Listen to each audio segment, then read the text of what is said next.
نبی کریم صلی اللہ علیہ وآلہ وسلم کا معجزہ۔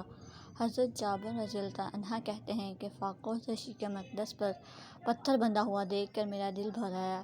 چنانچہ میں حضور پاک صلی اللہ علیہ وآلہ وسلم سے اجازت لے کر اپنے گھر آیا اور بیوی سے کہا، میں نے نبی کریم صلی اللہ علیہ وآلہ وسلم کو اس قدر شدید بھوک کی حالت میں دیکھا ہے کہ مجھ کو صبر کی تاب نہیں رہی، کیا گھر میں کچھ کھانا ہے؟ بیوی نے کہا، گھر میں ایک ساج جو کے سوا کچھ بھی نہیں ہے۔